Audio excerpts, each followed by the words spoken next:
Filling up the gas tank could cost you more than you bargained for. An investigation is underway after credit card skimming devices were found at 7 Casey's General Store gas stations in the Midwest, all located in Nebraska and/or Iowa. Good evening, everyone. Thanks for joining us. Hackers use the devices to steal your personal information at the pump. And while the company only found credit card skimmers in 2 states, Valley News Team's Macy Enger found out why it's important to keep an eye out at gas stations right here in the metro.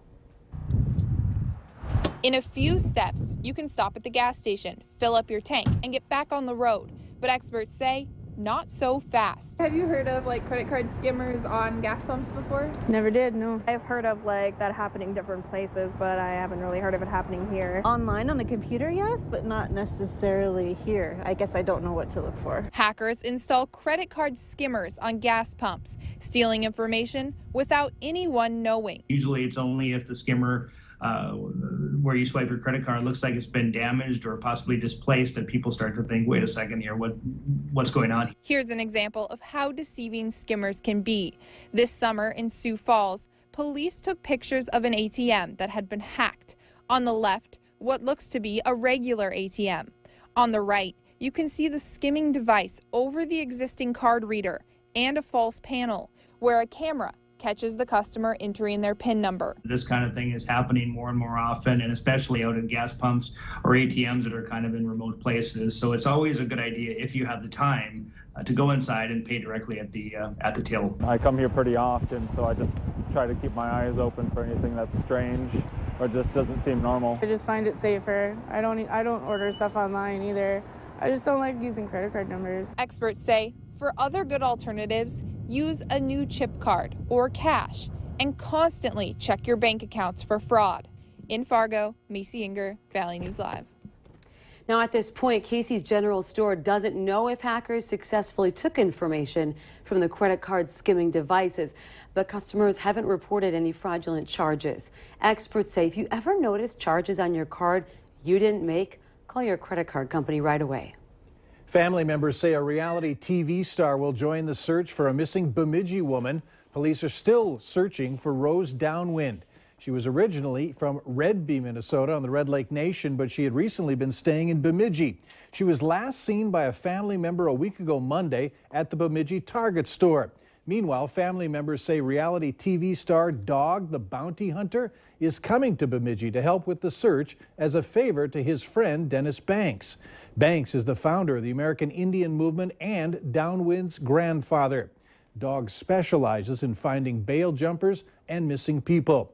Rose Downwood is wanted on an arrest warrant in Bemidji for a misdemeanor charge of disorderly conduct. However, at this point, family members say she shouldn't be hiding because of that charge. Now, if you have any information on her whereabouts, call Bemidji police. The phone number is on your screen. Today, the U.S. House passed a sweeping 2-year bipartisan budget deal. The measure to extend the debt limit through March 2017 and add $80 billion in discretionary spending over 2 years will now be sent to the Senate. The House passed the bill on a 266 to 167 vote. The Senate is expected to make their decision on the bill very soon.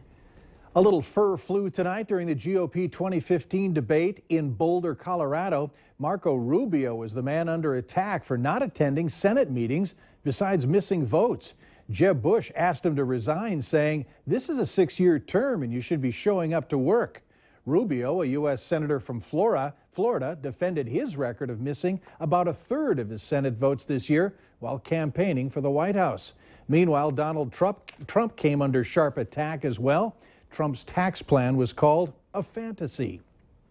In Washington, D.C., Wisconsin Congressman Paul Ryan got the majority of the votes today in a closed-door meeting with House Republicans, bringing him a step closer to the next Speaker of the House.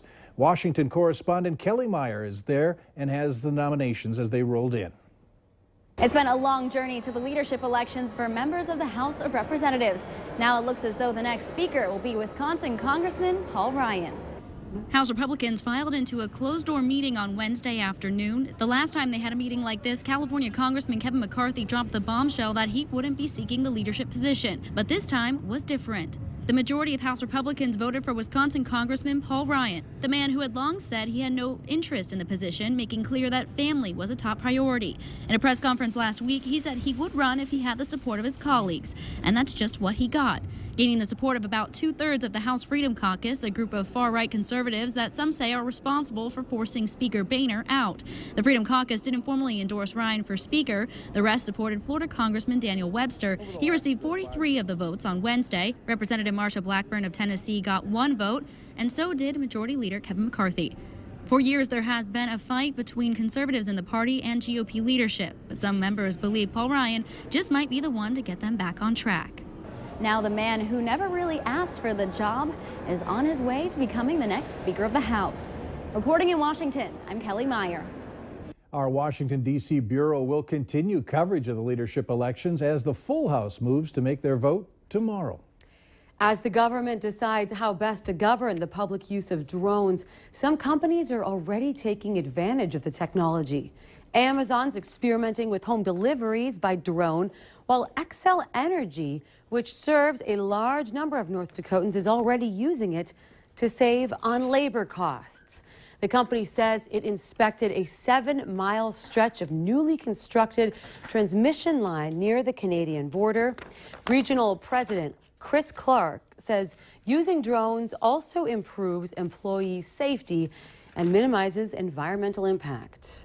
Many youngsters got a head start on collecting candy this Halloween season. NDSU resident halls were open for trick-or-treating tonight at a special Halloween carnival called Boo at NDSU. For the second year in a row, NDSU student organization hosted Boos at the carnival, where children were able to play games, make crafts, and enjoy other Halloween-themed activities. It just provides a safe environment indoors for children in the community to come and enjoy Halloween festivities at no cost. Now, if you were at tonight's event, we want to see your pictures, and many pictures that you take over this Halloween. Just share them on our Facebook page. Just like Valley News Live on Facebook, post your photo and you'll be able to follow all the latest news, weather, and breaking news updates anytime on your feed.